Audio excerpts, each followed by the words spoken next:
കാലത്ത് മഞ്ഞൾ പറിക്കാനും വേണ്ടി വന്നതാണ്. അത്യാവശ്യം കുഴപ്പമില്ലാത്തതിനെ കിട്ടിയിട്ടുണ്ട്. നല്ല നാടൻ മഞ്ഞളാണ്. കഴുകിയെടുത്ത് കല്ലിട്ട് ചതച്ചെടുക്കുന്നുണ്ട്. നമ്മുടെ കോഴികൾക്കൊക്കെ ട്രീറ്റ്മെൻറ്റ് ചെയ്തിട്ട് ഏകദേശം 1 മാസം ആകാനായി. മഞ്ഞൾ വേപ്പിൻ്റെ ഇല കണക്കുറുക്കിയെല്ലാം മിക്സ് ചെയ്തിട്ട് ആഴ്ചയിൽ 1 ദിവസം ഇവന്മാർക്ക് കൊടുക്കാറുള്ളതാണ്. ഇപ്പോൾ ഇവർക്കൊന്നും വലിയ കുഴപ്പമില്ലാത്ത കാരണം കൊണ്ട് അങ്ങനെയാണ് വിട്ടുപോയതാണ്. അത് കാരണം കൊണ്ട് മഞ്ഞൾ മാത്രമാണ് കേട്ടോ കൊടുക്കുന്നത്. നിങ്ങളൊക്കെ നമ്മളെ കാണുന്നതിൻ്റെ മെയിൻ കാരണം ഇവനാണ്.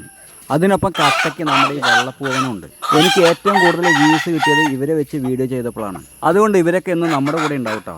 ഇവർ രണ്ടുപേരും വലിയ അടുപ്പില്ലെങ്കിലും പ്രശ്നം വന്നാൽ കൂടെ ഉണ്ടാവും കേട്ടോ. തീറ്റയുടെ കൂടെ നമ്മൾ കൊടുക്കുമ്പോൾ അവന്മാർ സാധാരണ എടുക്കാറില്ല. അത് കാരണം കേട്ടോ നിർബന്ധിച്ച് കൊടുക്കുന്നത്. ഒരാൾ ചാടിപ്പോയിട്ടുണ്ട്.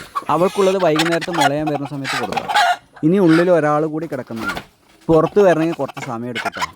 ഈ കാണുന്ന 2 ആളും ഉള്ളിലുള്ള ഒരാളും ഒരു ടീമാണ്. ചാരൻ പൂവനും നമ്മുടെ നിന്ന് രക്ഷപ്പെട്ടു പോയ ആളും വേറെ ടീമാണ്. അങ്ങനെ 5 പേരാണ് ഈ വീട്ടിലുള്ളത്. അപ്പോൾ വീഡിയോ ഇഷ്ടപ്പെട്ടാൽ ലൈക്ക് ചെയ്യുക, ഷെയർ ചെയ്യുക, സബ്സ്ക്രൈബ് ചെയ്യുക. വീണ്ടും അടുത്ത വീഡിയോ ആയിട്ട് കാണാം. അതുവരെ എല്ലാവർക്കും ബൈ.